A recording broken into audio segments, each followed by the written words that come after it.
ইসলামের দেখানো পথেই বাংলাদেশ এগিয়ে যাবে এবং ইসলামী মূল্যবোধকে ধারণ করেই বাংলাদেশে রাজনীতি করতে হবে।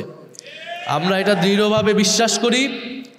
বাংলাদেশে বিগত 16 বছর ইসলাম বিরোধীদের প্রশ্রয় দেওয়া হয়েছে। আওয়ামী লীগ ইসলাম বিরোধী রাজনীতি করেছে, আওয়ামী লীগ ভারতের দালালি করেছে। আমরা এবার কারো দালালি নয়, নিজেদের স্বাধীনতা সার্বভৌমত্ব রক্ষায় নিজেদের পায়ে বাংলাদেশ গড়ে তুলব এবং সেই বাংলাদেশ হবে ইনসাফের বাংলাদেশ। ইনশাল্লাহ সেই নতুন রাষ্ট্র বিনির্মাণের লড়াইয়ে, সেই নতুন সমাজ বিনির্মাণের লড়াইয়ে জুলাই গণ অভ্যুত্থানে যেভাবে আপনারা আমরা কাঁধে কাঁধ মিলিয়ে লড়াই করেছি, আমরা সামনের সেই লড়াইও কাঁধে কাঁধ মিলিয়ে লড়াই করব। গণ অভ্যুত্থানে ছাত্র এবং আলেমরা কাঁধে কাঁধ মিলিয়ে লড়াই করেছিল বলেই বাংলাদেশ নতুন করে স্বাধীন হয়েছে। আমরা দেখেছি বিগত 16 বছরে মাদ্রাসার ছাত্রদের কিভাবে নির্যাতিত করা হয়েছে, সমাজের সকল সুযোগ সুবিধা থেকে দূরে রাখা হয়েছে। ইসলাম বিরোধী ট্যাগিংয়ের মাধ্যমে মুসলমানদেরকে সমাজের মূলধারা থেকে, সমাজের জাতীয় সংস্কৃতি থেকে ইসলামকে দূরে রাখার চেষ্টা করা হয়েছে।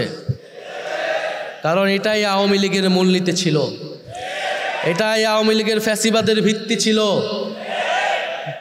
যে ইসলামকে কোনোভাবেই তারা এই দেশে ইসলামী স্পিরিটকে তারা দাঁড় হতে দেবে না। এবং তার সাথে যুক্ত হয়েছিল প্রতিবেশী রাষ্ট্রের দালালি। ফলে বাংলাদেশের আলেম ওলামা কেরামরা, বাংলাদেশের মাদ্রাসার ছাত্র, বাংলাদেশের স্কুল কলেজ বিশ্ববিদ্যালয়ের ছাত্ররা বাংলাদেশের স্বাধীনতা সার্বভৌমত্বের পক্ষে, জনগণের পক্ষে জীবন দিয়ে এই বাংলাদেশকে নতুন করে গড়ার সুযোগ করে দিয়েছে। ফলে আপনাদের আমাদের সকলের সেই দায়িত্ব, এই দেশ গঠনের, জনগণের অধিকার ফিরে পাবার লড়াই। আপনারা সেই লড়াইয়ে অগ্রসৈনিক। আমরা ছাত্ররা আমাদের পক্ষ থেকে চেষ্টা করেছিলাম, আপনারা এসে সাথে দাঁড়িয়েছিলেন বলেই আমরা সফল হয়েছি। আমরা এখনও বিশ্বাস করি বাংলাদেশকে এগিয়ে নিয়ে যেতে হলে, আমাদের শহীদদের আকাঙ্ক্ষার স্বপ্ন পূরণ করতে হলে আমাদের সেই ঐক্য প্রয়োজন। জাতীয় ঐক্যের কথা অনেকে বলে, জাতীয় ঐক্য বলতে আমি কোনো কয়েকটা রাজনৈতিক দলের ঐক্যকে বুঝি না। জাতীয় ঐক্যকে আমি বুঝি বাংলাদেশের সকল সামাজিক রাজনৈতিক শক্তির ঐক্য, এবং সেখানে আলেম ওলামায়ে কেরামরা সবচেয়ে গুরুত্বপূর্ণ ভূমিকা পালন করতে পারবে। আপনারা আজকের এই জাতীয় সম্মেলনে 7 দফা দাবি জাতির কাছে উপস্থাপন করেছেন। আমরা মনে করি এখানকার প্রত্যেকটি দাবি ন্যায্য। জাতীয় নাগরিক পার্টির পক্ষ থেকে আমরা আপনাদের এই সকল দাবির প্রতি পূর্ণ সংহতি জ্ঞাপন করছি। আমরা সরকারের অংশ হতে পারি অথবা না পারি, আপনাদের এই দাবির পক্ষে জাতীয় নাগরিক পার্টি সবসময় মাঠে থাকবে এবং আপনাদের পক্ষে কথা বলবে।